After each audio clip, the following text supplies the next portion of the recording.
Ну как вы там? Смотрю, комментариев стало поменьше под нашими видео. Поначалу просто можно было сойти с ума, читая эти комментарии.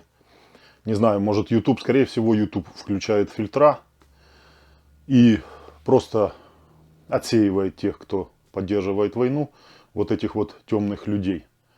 Или же настало просветление, вот этого вот я не могу понять.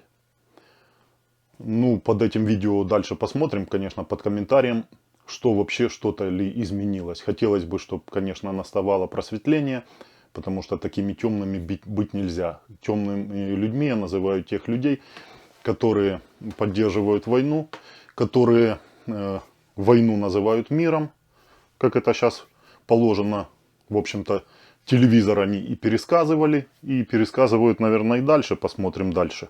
Войну называют миром, убийство называют защитой, разрушение называют освобождением. Полностью все перевернулось у них с ног на голову. Практически 2 месяца идет война. Уже не слышно слов по плану, все по плану. Я думаю, 3 дня и 2 месяца есть разница, как планировалось, за 3 дня и 2 месяца. 2 месяца Украина, небольшая маленькая страна, защищается от огромнейшей страны с так называемой второй армией мира. Многие, кто не понимал, что происходит, уже начали понимать это. Многие сразу поняли, буквально через неделю, что все идет не по плану. Но телевизор вам продолжает рассказывать обратное.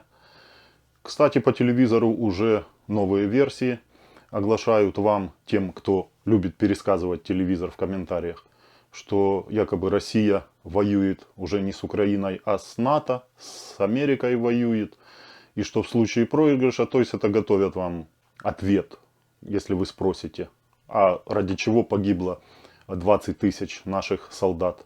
Вам скажут, что мы собирались же воевать с Украиной, а нас победил весь мир.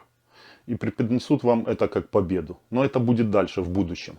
Нас еще один ждет виток, скорее всего, и он будет. То, что вообще не хотелось бы даже об этом думать.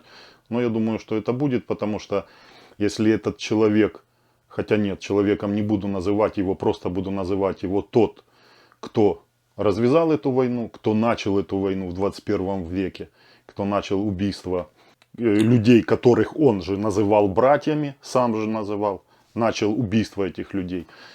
Я думаю, он и не побоится нажать так называемую красную кнопку и совершить ядерный удар. Но вы видите, что мир молчать не будет, потому что если этот ядерный удар хоть тактический, хоть какой-то там точечный, останется без ответа, мир уже понимает, что это будет ошибка. Поэтому ответ будет в любом случае. Я думаю, от разных стран будет ответ. И ты, кто вот смотришь меня на той стороне, кто поддерживает до сих пор это все, говорит, что мы готовы на все, мы готовы потерпеть, мы готовы вернуться взад, мы готовы терпеть санкции, мы готовы остаться без всего, что нас окружало, лишь бы вот война продолжалась. Это вот в первую очередь коснется вас также. На самом деле это очень страшно будет, потому что это уже будет другой уровень. Я думаю, это возможно в ближайшее время, потому как планы никакие не сбываются.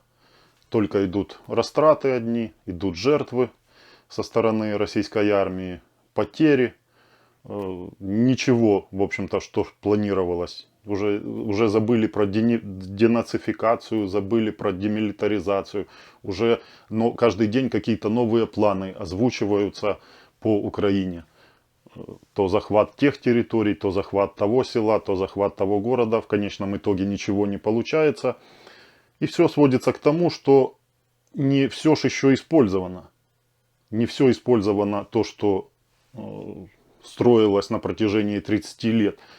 Куда вваливались деньги, оружие я имею в виду, вместо того, чтобы тратить деньги на развитие страны и показать всему миру, что вот смотрите, Россия, и той же Украине показать. Смотрите, Россия по сравнению с Америкой, с Европой цветет и пахнет. И людям уровень жизни намного лучше, чем в тех странах. Украина бы посмотрела и подумали, народ Украины, давайте равняться на ту страну, которая более развитая.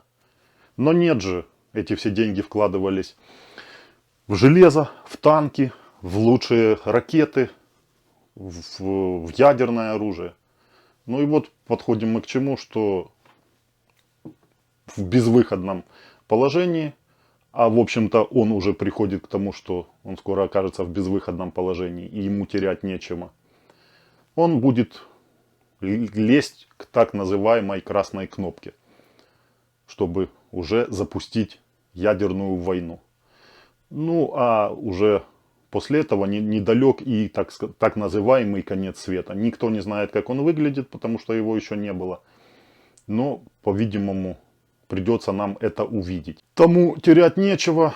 В общем-то, я думаю, что он просто не жилец уже на этом свете после этого всего, что он натворил и творит, продолжает творить, не останавливается. Не останавливается почему? Потому что он, знает, что он уже не жилец. И это не останавливает его перед дальнейшими действиями. Попытается он, конечно, спрятаться в своем бункере, так называемом. Но я думаю, это его, если и спасет, то на недолгое время. Но, как видите, ему все равно на своих жителей своей страны полностью он ложил на них. Тем более он вас заранее, если вот вы меня смотрите, он заранее вас предупредил, что зачем нам этот мир, это ж его слова. Зачем нам этот мир, если в нем не будет России? Поэтому вот так. Хотя на Россию никто первым не нападал, Россия решила использовать то, что она накопила за все это время. Оно по-любому должно где-то было вылезти. Поэтому вот сейчас оно вылезает на Украине. Это все оружие. Просто было неожиданностью, что мировое сообщество так поддержит Украину. Мое мнение, что в ближайшее время что-то должно произойти. Вот такое вот по меркам шарика планеты Земля страшное.